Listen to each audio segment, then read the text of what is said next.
പ്രിയപ്പെട്ട പ്രേക്ഷകർക്ക് വാർത്താസന്ധ്യയിലേക്ക് സ്വാഗതം. നോക്കാം വിശദമായ റിപ്പോർട്ടുകൾ. ജയിലിലാകുന്ന മന്ത്രിമാരെ പുറത്താക്കുന്നതിനുള്ള ഭരണഘടനാ ഭേദഗതി ബിൽ സംയുക്ത പാർലമെന്ററി സമിതിയിലേക്ക്. പ്രതിപക്ഷത്തിന്റെ പ്രതിഷേധങ്ങൾക്കും നാടകീയ രംഗങ്ങൾക്കുമിടയിലാണ് കേന്ദ്ര ആഭ്യന്തരമന്ത്രി അമിത്ഷാ ബിൽ അവതരിപ്പിച്ചത്. കയ്യേറ്റം ആരോപിച്ച് ഭരണപക്ഷവും പ്രതിപക്ഷവും രംഗത്തെത്തി.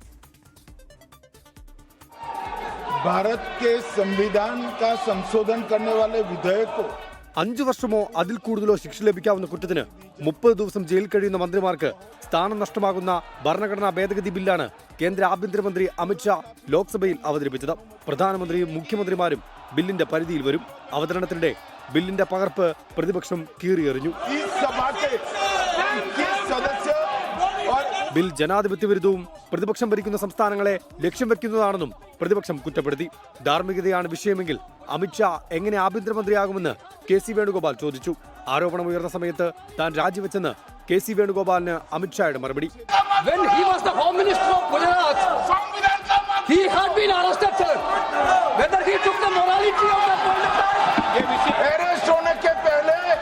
मैंने नैतिकता के मूल्यों का हवाला देकर इस्तीफा भी दिया और जब तक मैं कोर्ट से निर्देश नहीं हुआ कोई संविधान को मैंने स्वीकार नहीं किया. സഭയുടെ നടുത്തരത്തിലിറങ്ങിയ ഭരണ പ്രതിപക്ഷാംഗങ്ങൾ തമ്മിലെ തർക്കം കയ്യാങ്കളിയുടെ വക്കോളമെത്തി. 31 അംഗ സംയുക്ത പാർലമെന്ററി സമിതി ബിൽ പരിഗണിക്കും. 24 ഡൽഹി. 30 ദിവസം ജയിലിലായാൽ മന്ത്രിസ്ഥാനം നഷ്ടപ്പെടുമെന്ന ബില്ലിനെതിരെ മുഖ്യമന്ത്രി പിണറായി വിജയൻ. ബിൽ BJP ഇതര സർക്കാരുകളെ വേട്ടയാടാനുള്ള സംഘപരിവാറിന്റെ കുതന്ത്രം.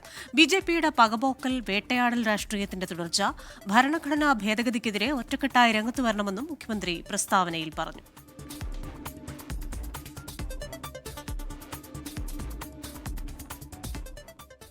പ്രതിപക്ഷ ബഹളത്തിനിടെ ഓൺലൈൻ ചൂതാട്ട ഗെയിമുകൾക്ക് നിരോധനം ഏർപ്പെടുത്തിയുള്ള ബിൽ ലോക്സഭ പാസാക്കി. ചർച്ച കൂടാതെയാണ് ബിൽ പാസാക്കിയത്. പണം സമ്പാദിക്കാൻ ലക്ഷ്യമിട്ടുള്ള ഓൺലൈൻ റമ്മി ഉൾപ്പെടെയുള്ള ഗെയിമുകൾക്ക് ഇതോടെ പൂട്ടുവീഴും.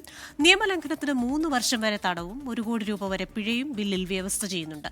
കുറ്റം ആവർത്തിച്ചാൽ 5 വർഷം വരെ തടവും 20 ലക്ഷം രൂപ വരെ പിഴയും ലഭിക്കും.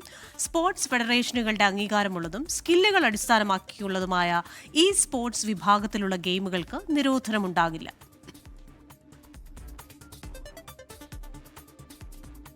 ഔദ്യോഗിക വസതിയിലെ ജനസമ്പർക്ക പരിപാടിക്കിടെ ഡൽഹി മുഖ്യമന്ത്രി രേഖാ ഗുപ്തയ്ക്ക് നേരെ ആക്രമണം. പരാതി നൽകാനെന്ന വ്യാജേന എത്തിയ ഗുജറാത്ത് സ്വദേശി രാജേഷ് കിംജിയാണ് ആക്രമണം നടത്തിയത്. അക്രമിയെ പോലീസ് പിടികൂടി. ഇയാൾക്കെതിരെ വധശ്രമത്തിന് കേസെടുത്തു. രാവിലെ 7 മണിക്കും 9 മണിക്കുമിടയിലാണ് മുഖ്യമന്ത്രിയുടെ ജനസമ്പർക്ക പരിപാടി. വീടിനുള്ളിൽ കയറി ഇയാൾ മുഖ്യമന്ത്രിയുടെ അടുത്തെത്തിയതും കൈകൊണ്ട് തലക്കടിക്കുകയായിരുന്നു. പിടിവലിക്കിടയിൽ രേഖാ ഗുപ്ത നിലത്ത് വീണു.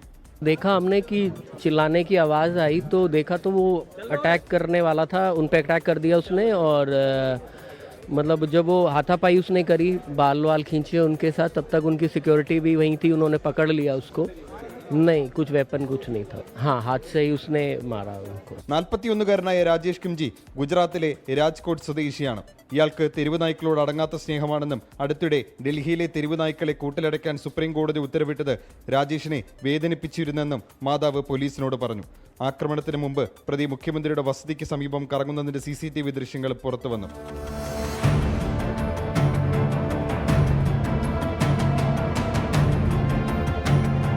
ഇന്നലെ മുഖ്യമന്ത്രി പങ്കെടുത്ത മറ്റൊരു പരിപാടിയിലും ഇയാൾ എത്തിയിരുന്നു. സംഭവത്തിൽ ഗൂഢാലോചന ഉണ്ടോ എന്നും വിവിധ അന്വേഷണ ഏജൻസികൾ പരിശോധിക്കുന്നുണ്ട്. രേഖാ ഗുപ്തയ്ക്ക് സാരമായ പരിക്കില്ലെന്ന് ഡോക്ടർമാർ അറിയിച്ചു. 24 ഡൽഹി.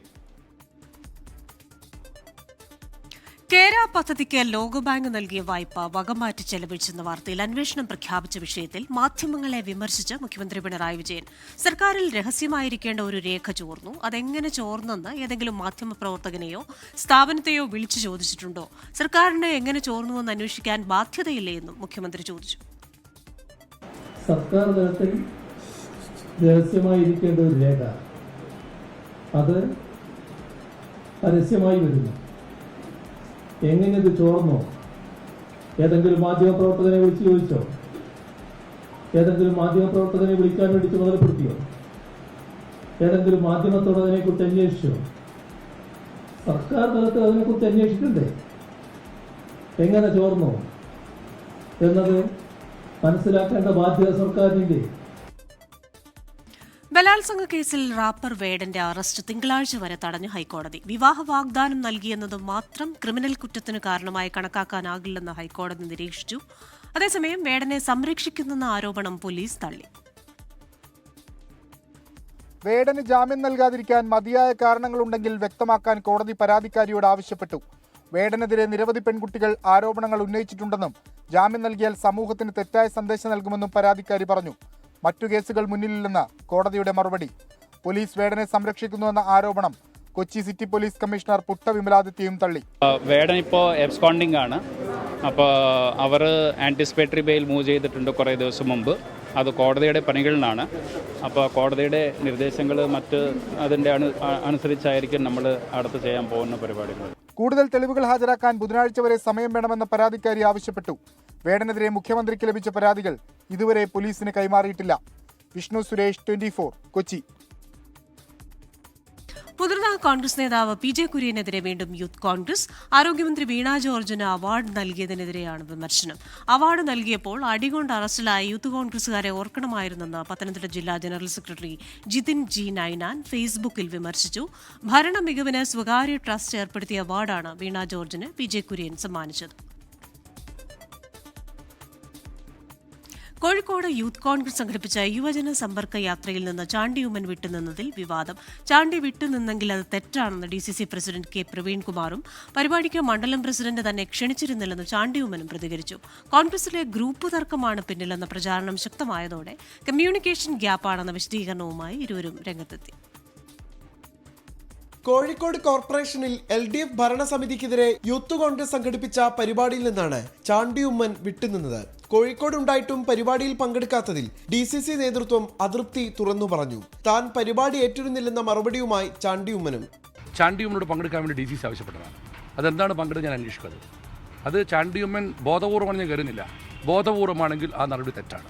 ഞങ്ങൾ വളരെ കഴിഞ്ഞ ഒരു 10 ദിവസം മുമ്പ് ഒരു 15 ദിവസം മുമ്പ് ഞാൻ വന്ന് ഈ എന്താ പറയുക DCCയെ കുറിച്ചും ഓഫീസിനെ കുറിച്ചൊക്കെ പോസ്റ്റ് ഇട്ട് വളരെ സൗഹൃദത്തിൽ പിരിച്ചതാണ്. ഇന്നിപ്പോൾ ഒരു ചെറിയ കമ്മ്യൂണിക്കേഷൻ ഗ്യാപ്പെന്നേ ഉള്ളൂ, വേറെ ഒരു പ്രശ്നമില്ല. മുൻകൂട്ടി ക്ഷണിച്ചിരുന്നില്ലെന്ന ചാണ്ടി ഉമ്മന്റെ വാദം സൗത്ത് നിയോജക മണ്ഡലം പ്രസിഡന്റ് PP റമീസ് തള്ളി. വിവാദം കനത്തതോടെ ചാണ്ടി ഉമ്മൻ DCC ഓഫീസിൽ നേരിട്ടെത്തി.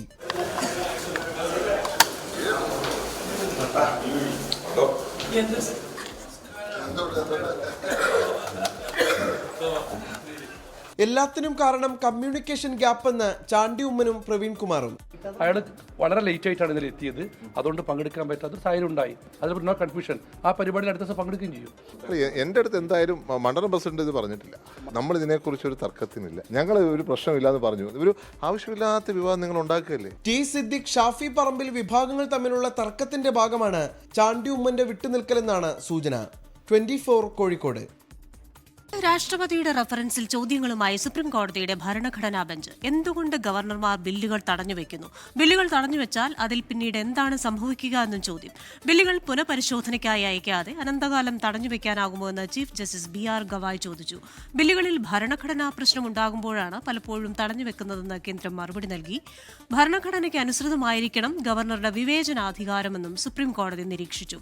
വാദം കേൾക്കൽ നാളെയും തുടരും. ഉപരാഷ്ട്രപതി തെരഞ്ഞെടുപ്പിന് NDA സ്ഥാനാർത്ഥി CP രാധാകൃഷ്ണൻ നാമനിർദ്ദേശ പത്രിക സമർപ്പിച്ചു.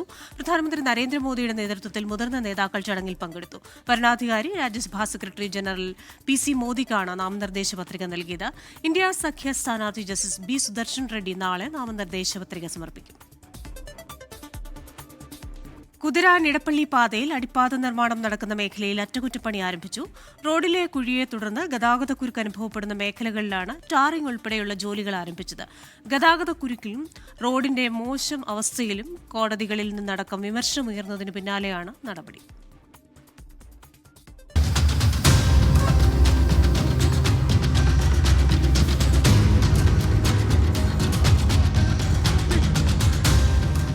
റോഡിലെ കുഴിയും ഗതാഗതക്കുരുക്കും മൂലം പാലിയക്കരയിൽ ടോൾ പിരിവ് ഹൈക്കോടതി 4 ആഴ്ചത്തേക്ക് നിർത്തിവച്ചിരുന്നു. ഉത്തരവ് നടപ്പായി 2 ആഴ്ച പിന്നിട്ടിട്ടും അറ്റകുറ്റപ്പണി ആരംഭിക്കാതിരിക്കുന്നതിനിടയിൽ ഹൈക്കോടതി വിധി സുപ്രീം കോടതി ശരിവച്ചു. ഇതോടെ ഇന്ന് കരാർ കമ്പനി വിവിധയിടങ്ങളിൽ അറ്റകുറ്റപ്പണികൾ ആരംഭിക്കുകയായിരുന്നു.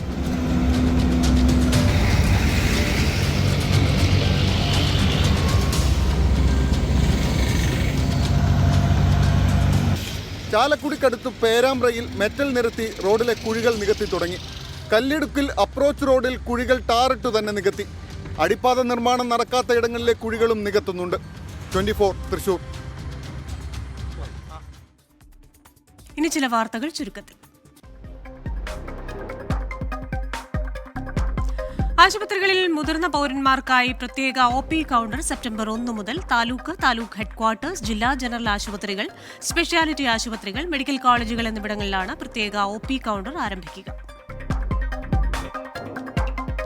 കോട്ടയം നഗരത്തിൽ 7 പേരെ തെരുവുനായ ആക്രമിച്ചു. മുൻ നഗരസഭാ ചെയർമാൻ അടക്കമുള്ളവർക്ക് കടിയേറ്റു. വയനാട് കൽപ്പറ്റ പെരുന്തട്ടയിൽ കാട്ടാന ആക്രമണം. പെരുന്തട്ട ഗവൺമെന്റ് സ്കൂളിന്റെ ഗേറ്റ് തകർത്ത് അകത്ത് കയറിയ കാട്ടാന കുട്ടികളുടെ കൃഷി നശിപ്പിച്ചു. സ്കൂൾ ഉച്ചഭക്ഷണ പദ്ധതിയുടെ ഗുണഭോക്താക്കളായ എല്ലാ വിദ്യാർത്ഥികൾക്കും ഓണത്തിന് 4 കിലോ അരി വീതം വിതരണം ചെയ്യുമെന്ന് മന്ത്രി വി ശിവൻകുട്ടി. പ്രീ പ്രൈമറി മുതൽ 8ാം ക്ലാസ് വരെയുള്ള കുട്ടികൾക്ക് പ്രയോജനം ലഭിക്കും. സംസ്ഥാനത്തെ പട്ടികവർഗ കുടുംബങ്ങളിലെ 60 വയസ്സ് കഴിഞ്ഞവർക്ക് ഓണസമ്മാനമായി 1000 രൂപ നൽകും. മന്ത്രിസഭായോഗത്തിന്റേതാണ് തീരുമാനം. കേരള സ്കൂൾ ഒളിമ്പിക്സിൽ ഏറ്റവും കൂടുതൽ പോയിന്റ് നേടുന്ന ജില്ലയ്ക്ക് മുഖ്യമന്ത്രിയുടെ സ്വർണ്ണക്കപ്പ്. പദ്ധതി ഇത്തവണ മുതൽ നടപ്പാക്കും. പാലക്കാട് തൃത്താലയിൽ വീടിന്റെ മച്ചിൽ ഒളിച്ചിരുന്ന വധശ്രമ കേസ് പ്രതിയെ പോലീസ് പിടികൂടി. തൃത്താല ഞാങ്ങാട്ടീരി സ്വദേശി സുൽത്താൻ റാഫിയാണ് പോലീസിനെ കബളിപ്പിച്ച് സ്വന്തം വീടിന്റെ മച്ചിൽ ഒളിച്ചിരുന്നത്. പാലക്കാട് വടക്കന്തറയിൽ സ്ഫോടക വസ്തു പൊട്ടിത്തെറിച്ച് 4ാം ക്ലാസ് വിദ്യാർത്ഥിക്ക് ഗുരുതര പരിക്ക്. റോഡരികിൽ ഉപേക്ഷിച്ച ബോൾ രൂപത്തിലുള്ള സ്ഫോടക വസ്തുവാണ് പൊട്ടിത്തെറിച്ചത്. പന്നിപ്പടക്കമാണെന്നാണ് സംശയം. വിവരങ്ങളുമായി ശ്രീജിത്ത് ശ്രീകുമാരനാണ് പാലക്കാട് നിന്ന് ചേരുന്നത്. ശ്രീജിത്തെ, എന്തായിരുന്നു ഈ അപകടം? എപ്പോഴായിരുന്നു? വിവരങ്ങൾ. വൈകിട്ട് അല്പസമയം മുൻപായിരുന്നു ഈ ഒരു അപകടം നടന്നത്. നമ്മളിപ്പോൾ നിൽക്കുന്ന സ്ഥലത്താണ് വ്യാസവിദ്യാപീഠം പ്രൈമറി സ്കൂൾ, ദേവി വിദ്യാനികേതൻ, വടക്കന്തറ, പാലക്കാട്. ഈ മേഖലയിലാണ് അത് സംഭവിച്ചിരിക്കുന്നത്. നമുക്കിനി ആ പന്നിപ്പടക്കം എന്ന് പറയുന്ന വസ്തുവിന്റെ ദൃശ്യങ്ങൾ കൂടി നമുക്ക് വേണമെങ്കിൽ പകർത്താം. ഇതാണ് ആ പന്നിപ്പടക്കം എന്ന് പറയപ്പെടുന്ന ആ ദൃശ്യങ്ങൾ. ഇതാണ് ഇതുപോലുള്ള ഒരു വസ്തു തൊട്ടടുത്ത നമ്മുടെ തൊട്ടപ്പുറത്തെ ആ വീട്ടിൽ പരിസരത്ത് വെച്ചായിരുന്നു ഈ 5ാം ക്ലാസ്സിൽ പഠിക്കുന്ന ഈ കുട്ടിക്ക് കിട്ടിയത്. എന്തായാലും ഇത് പെട്ടെന്ന് തന്നെ കല്ലുകൊണ്ട് കുത്തിപ്പൊട്ടിക്കാൻ നോക്കി എന്നാണ് പറയുന്നത്. അതിനുശേഷം പിന്നീട് നോക്കുന്ന സമയത്ത് പുറത്തേക്ക് വലിച്ചെറിയാൻ ആ അമ്മ ആവശ്യപ്പെടുകയായിരുന്നു. അങ്ങനെ ആ അമ്മ ആവശ്യപ്പെട്ടു. ഉടൻ തന്നെ ഈ പറയുന്ന പന്നിപ്പടക്കം എറിഞ്ഞു കളഞ്ഞു. കൈക്ക് ചെറിയ പരിക്ക് പറ്റിയിട്ടുണ്ട്. എന്തായാലും ഈ നാട്ടുകാരൊക്കെ തന്നെ വലിയ ഭയത്തിലാണ്. നമുക്ക് ഇവിടുത്തെ വാർഡ് കൗൺസിലറോട് ചോദിക്കാം. പടക്കമാണെന്ന് തന്നെയല്ലേ നമ്മൾ കരുതി വരുന്നത്? പോലീസുകാർ പറഞ്ഞത് ഒരു പഴകിയ സാധനം എന്നാണ് പറഞ്ഞത്. പന്നിപ്പടക്കം പോലത്തെ എന്തോ ഒരു സാധനമാണ്. എവിടുന്ന് വന്നതെന്ന് അറിഞ്ഞിട്ടില്ല. 5 എണ്ണമാണ് ഉണ്ടായിരുന്നത്. അതിൽ ഒരെണ്ണം പൊട്ടി. ബാക്കി കാര്യമായ പ്രശ്നങ്ങളൊന്നും ഇല്ല, നിസ്സാര പരിക്കുകളുള്ളൂ. പൊട്ടിയ സമയത്ത് അമ്മയ്ക്കും കാലിൽ ചെറിയൊരു പരിക്കുള്ളൂ. അതാണ് പറയുന്നത്. കാര്യമായ കുഴപ്പങ്ങളൊന്നുമില്ല. അന്വേഷണം നടക്കുന്നുണ്ട്. അത് പന്നിപ്പടക്കം തന്നെയാണോ എന്ന കാര്യത്തെക്കുറിച്ചൊരു വ്യക്തത ഇതുവരെ വന്നിട്ടില്ല. എന്തായാലും അന്വേഷണം നടക്കുന്നുണ്ട്. പോലീസ് ഈ പ്രദേശത്ത് ഇപ്പോൾ പരിശോധന തുടരുകയാണ്. ശരി, പൊട്ടിത്തെറിച്ച് എന്താണെന്നുള്ളതിനെ കുറിച്ചുള്ള കൂടുതൽ വ്യക്തത വരേണ്ടിയിരിക്കുന്നു. ശ്രീജിത്ത് ശ്രീകുമാരനാണ് പാലക്കാട് നിന്ന് വിശദാംശങ്ങൾ നൽകിയത്. അഭിനേതാക്കളുടെ സംഘടനയായ അമ്മയിലെ മെമ്മറി കാർഡ് വിവാദത്തിൽ അന്വേഷണ കമ്മീഷനെ നിയമിക്കുമെന്ന് പ്രസിഡന്റ് ശ്വേതാ മേനോൻ. ആദ്യ എക്സിക്യൂട്ടീവ് യോഗത്തിൽ അംഗങ്ങൾക്കിടയിലെ പരാതികൾ ചർച്ചയിൽ വന്നു. പരാതികൾ പരിഹരിക്കാൻ സബ് കമ്മിറ്റികൾ രൂപീകരിക്കുമെന്നും ശ്വേതാ മേനോൻ പറഞ്ഞു. ആരൊക്കെയാണ് എൻക്വയറി കമ്മിറ്റിയിൽ വരിക, പക്ഷെ അത് പരിഗണിക്കും. അത് നമ്മൾ 100% എടുക്കും. നമ്മുടെ മെമ്പേഴ്സ് അല്ലേ ഉന്നയിച്ചത്, അപ്പോൾ നമ്മൾ അവർക്ക് വേണ്ടി എന്തായാലും അത് ചെയ്യണം. അത് ഐ തിങ്ക് അതാണല്ലോ നമ്മുടെ ഡ്യൂട്ടി. പക്ഷേ ഇത് എൻക്വയറി കമ്മിറ്റി നമ്മൾ ഉണ്ടാക്കണം. ആരൊക്കെയാണ് അതിൽ മെമ്പേഴ്സ് വേണ്ടത്, അത് അടുത്ത ഇതിലുണ്ടാവും. അതിൽ ഒരു ടൈം ലിമിറ്റ് കൊടുക്കും. അത് എന്താ പറയുക, ആ ടൈം ലിമിറ്റിൽ ഇതിൻ്റെ എന്താണ് കറക്റ്റായിട്ട് അവർ പറയും, ഏത് എൻക്വയറി ടീം. 24 സ്റ്റഡി എബ്രോഡിന്റെ ആഭിമുഖ്യത്തിൽ ഈ മാസം 24-ന് കട്ടപ്പന KG's ഹിൽ ടൗൺ ഹോട്ടലിൽ വെച്ച് വിദേശ വിദ്യാഭ്യാസ പ്രദർശനവും സ്പോട്ട് അഡ്മിഷനും. 2026 ജനുവരി ഇൻടേക്കിൽ വിദേശ സർവകലാശാലകളിൽ അഡ്മിഷൻ നേടുന്നതിന് വിദ്യാർത്ഥികൾക്ക് അവസരം ലഭിക്കും. ലോകത്തിലെ പ്രമുഖ യൂണിവേഴ്സിറ്റികളിൽ degree, PG, master of research, diploma കോഴ്സുകളിലേക്ക് അഡ്മിഷൻ ഉറപ്പുവരുത്തുന്നതിനുള്ള സുവർണ അവസരമാണ് 24 സ്റ്റഡി എബ്രോഡ് ഒരുക്കുന്നത്. UK, Canada, Ireland, New Zealand, Australia, USA, Germany, France, Finland, Sweden, Netherlands, Denmark, UAE, European union രാജ്യങ്ങൾ എന്നിവിടങ്ങളിലെ മികച്ച സർവകലാശാലകളിലേക്കാണ് പ്രവേശനത്തിന് അവസരമൊരുക്കുന്നത്. Nursing, medical, hospitality, pharmacy related കോഴ്സുകൾ, management, accounting, psychology, IT, data science, cyber security, computer science, robotics, luxury management, fashion technology എന്നിങ്ങനെ 1000-ലധികം കോഴ്സുകളിലേക്കുള്ള പ്രവേശനം വിദ്യാർത്ഥികൾക്ക് ലഭ്യമാക്കുന്നു. Admission, visa, scholarship, placement support, വിദ്യാഭ്യാസ വായ്പ, pre departure, travel support, accommodation, forex എന്നീ സേവനങ്ങളും 24 സ്റ്റഡി അബ്രോഡ് വിദ്യാർത്ഥികൾക്കായി ഒരുക്കുന്നു. ഈ മാസം 24-ന് കട്ടപ്പന KG's ഹിൽ ടൗൺ ഹോട്ടലിൽ രാവിലെ 11 മുതൽ വൈകിട്ട് 5 മണി വരെ വിദ്യാർത്ഥികൾക്ക് വിദേശ സർവകലാശാലാ പ്രതിനിധികളെ നേരിട്ട് കണ്ട് അഡ്മിഷൻ എടുക്കാവുന്നതാണ്. പ്രവേശനം തികച്ചും സൗജന്യമാണ്. വിശദ വിവരങ്ങൾക്ക് 9001900156, 8001800120 എന്നീ നമ്പറുകളിൽ ബന്ധപ്പെടാം. www.24studyabroad.com-ലും വിവരങ്ങൾ ലഭ്യമാണ്. News desk 24. നോക്കാം ഇപ്പോഴത്തെ കാലാവസ്ഥ.